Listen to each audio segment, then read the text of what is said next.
पीछे हुआ है। पहले कांग्रेस आगे चल रही थी और इलेक्शन कमीशनच्या वेबसाईट देखिए, जब तक पूरे नतीजे सामने नहीं आते, ये तो आखिरी राउंड तक आगे पीछे चलता है हरियाणा में या और भी, और जहां बीजेपी की सत्ता है वहां तो चलता रहेगा। कल ही हरियाणा के मुख्यमंत्री नायब सैनी जी ने कहा था ना, आपने सुना होगा, मैंने पूरा बंदोबस्त कर लिया है जीतने का। आपने सुना होगा।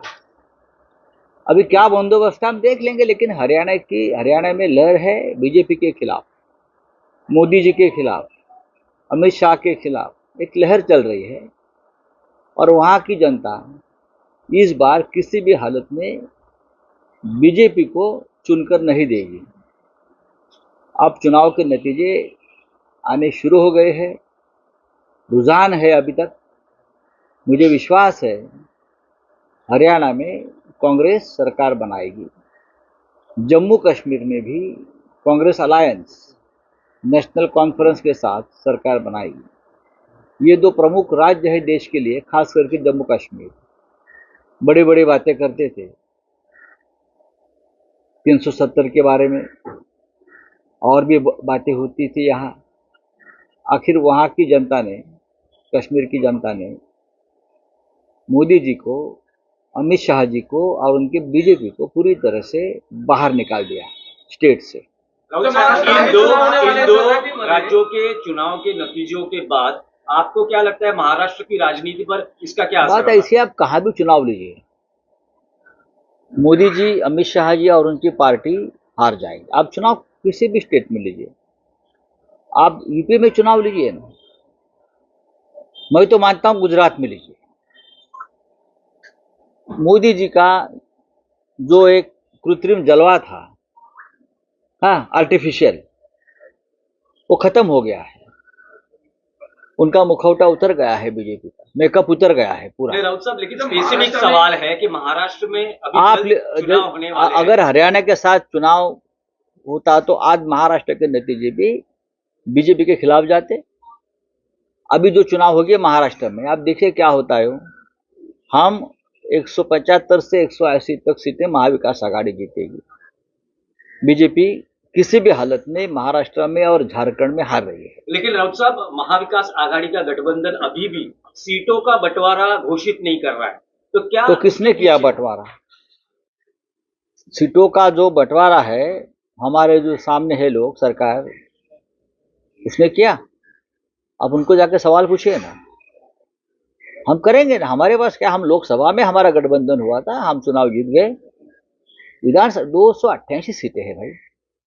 अब हरियाणा का नतीजा है, जम्मू कश्मीर का नतीजा है, तो कांग्रेस को थोड़ा टॉनिक मिला है, तो थोड़ा टॉनिक दिखेगा ना चर्चा में। महाराष्ट्र में कांग्रेस आप पे हावी होगी ऐसा लग रहा है?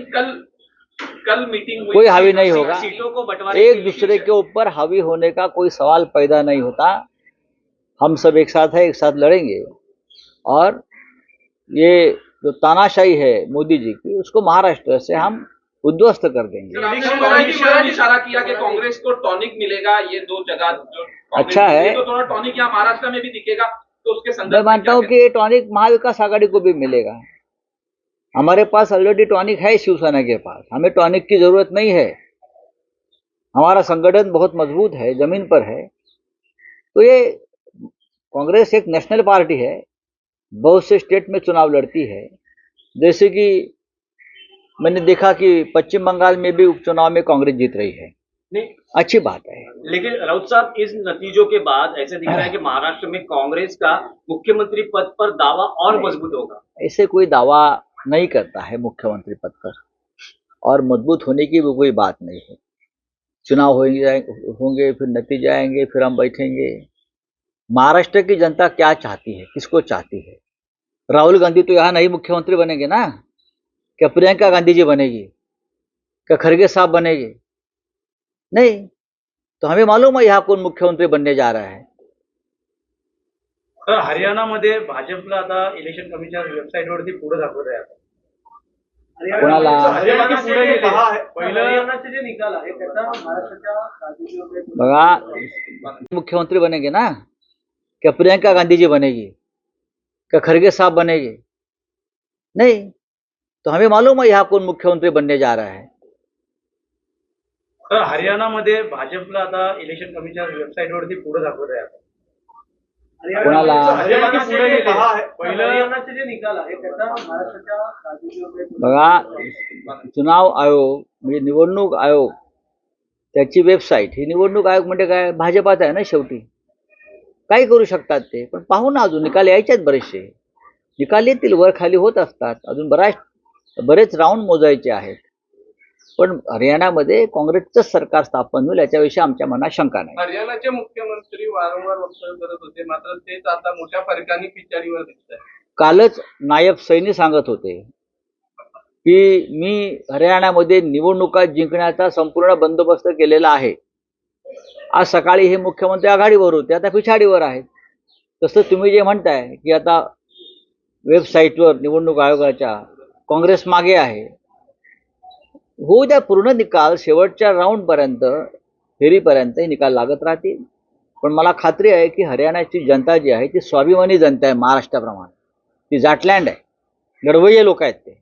जसे इथे मराठा लढवाई आहे, महाराष्ट्राचा मराठी माणूस लढवाई आहे, स्वाभिमानी आहे, तशी हरियाणाची जनता सुद्धा स्वाभिमानी आहे. महाराष्ट्रामध्ये ज्या प्रकारे काँग्रेस हरियाणा जम्मूमध्ये पुढे महाराष्ट्रात त्याचा सीट वाटपावर काही होणार नाही. कोण एखाद्या राज्यात, इथे काय राहुल गांधीजी किंवा प्रियंका गांधीजी येऊन त्यांना मुख्यमंत्री बनायचं नाहीये. इथे शेवटी काँग्रेसचं स्थानिक नेतृत्व आहे, त्यानंतर माननीय शरद पवार साहेब, उद्धव ठाकरे साहेब. आम्हाला माहिती आहे जागा वाटप कशा प्रकारे व्हायला पाहिजे आणि कशा पद्धतीनं ते पुढे जाईल. आणि पुढल्या 2 ते 3 दिवसामध्ये मला असं वाटतं आमच्याकडलं हे जे टास्क आहे जागा वाटपाचं ते पूर्ण होईल. नाही, पण राऊत साहेब, तुमचं ऐकून तुम्ही म्हणतात की राहुल गांधी किंवा प्रियंका गांधी कोणी चेहरा मुख्यमंत्री पदासाठी नसेल, तर राज्यात मी असं म्हणालो नाही की त्यांना इथे येऊन मुख्यमंत्री, ते राष्ट्रीय नेते आहेत. काँग्रेसकडे असा कोणी चेहरा नाही का? त्यांनी जाहीर केलं, माननीय उद्धव ठाकरे साहेबांनी जाहीर कार्यक्रमात सांगितलं होतं, कोणी तुमच्याकडे चेहरा असेल तर समोर आणा, मी पाठिंबा देतो. लोकांच्या मनात संभ्रम नको, लोकांच्या मनात संभ्रम नको की या राज्याचं नेतृत्व कोण करेल भविष्यामध्ये. हा संभ्रम दूर व्हायचा असेल तर आपण चेहरा जाहीर केला पाहिजे, ही त्यांची भूमिका आहे किंवा शिवसेनेची भूमिका आहे. आणि त्यात काही चुकीचं आहे असं मला वाटत नाही. म्हणजे खांद्यावरती कोणाचं मुंडकं आहे ते लोकांना दिसलं पाहिजे ना. नुसतं धड घेऊन काय चालणार, जाणार पुढे समाजामध्ये, लोकांमध्ये. राऊत साहेब, नाना पटोलेंनी काल म्हटलं की दसऱ्याच्या मुहूर्तावर महाविकास आघाडीची पहिली यादी जाहीर होईल. नक्कीच होईल.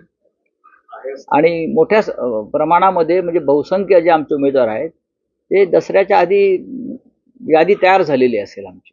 सर, कल मीटिंग के बाद नाना पटोले ने कहा कि दशहरा के बाद हम फाइनल करेंगे, उससे पहले ही हो जाएगा, उससे पहले हो जाएगा. के चेहरे को लेकर आपने कहा कि देखिए, मुख्यमंत्री पद की जो चर्चा है ये दिल्ली में होती है. आप मुझे बता सकते हैं कि कांग्रेस का मुख्यमंत्री महाराष्ट्र में तय होगा अगर किसी राज्य में करना है तो? वो तो वहाँ दिल्ली में जाना पड़ेगा. उनकी एक सिस्टम है, वर्किंग कमेटी है, लीडरशिप है, हाई कमांड है. यहाँ कैसे बात करेगा कोई मुझे बनना या नहीं बनना है? हम लोग है या शरद पवार साहब, हमारे पार्टी का जो हाई कमांड है वो महाराष्ट्र में, मुंबई में है. हम हमारा निर्णय ले सकते हैं. चलो, थँक्यू व्हेरी मच. स्वागत आहे, त्या जिंकतील. प्रिया दत्त या जर निवडणूक लढणार असतील वांद्रे पश्चिम या मतदारसंघातून, तर आम्ही त्यांच्या उमेदवारीचं स्वागत करतो आणि मला पूर्ण खात्री आहे प्रिया दत्त ह्या वेळेला निवडणूक जिंकतील. सर, दीपेश म्हात्रे यांची गैरवापसी झाली होती, त्यानंतर आता अशी देखील चर्चा आहे की काही आमदार ज्याप्रमाणे आपला संपर्क मोठ्या प्रमाणामध्ये शिवसेनेत इनकमिंग होईल, हे तुम्ही आता भविष्यात पाहाल. दीपेश म्हात्रे कल्याण डोंबिवलीतून आलेले आहेत. ते मिंदे गटाबरोबर नाईलाजानं गेले होते. त्याच भागातले कल्याण, डोंबिवली, ठाणे, पालघर या भागामध्ये मोठ्या प्रमाणात जे आमचे लोक दहशतीखाली फोडले होते ते सगळे बहुतेक लोक शिवसेनेमध्ये परत येत आहेत. तुम्हाला चित्र दिसेल. राऊत साहेब, शरद पवार त्यांना जे सोडून गेलेले आमदार आहेत त्यांनाही परत घेण्याच्या एकूण मनस्थितीत किंवा त्या व्यूहरचनेत दिसतात. अशा वेळेस शिवसेना सोडून गेलेल्या आमदारांना पुन्हा या निवडणुकीसाठी काही घरवापसीचे संकेत किंवा तसं काही तुम्हाला स्वागत होईल का? तुम्ही जो प्रश्न विचारताय त्याचं उत्तर तुम्हाला प्रत्यक्ष कृतीतून दिसेल.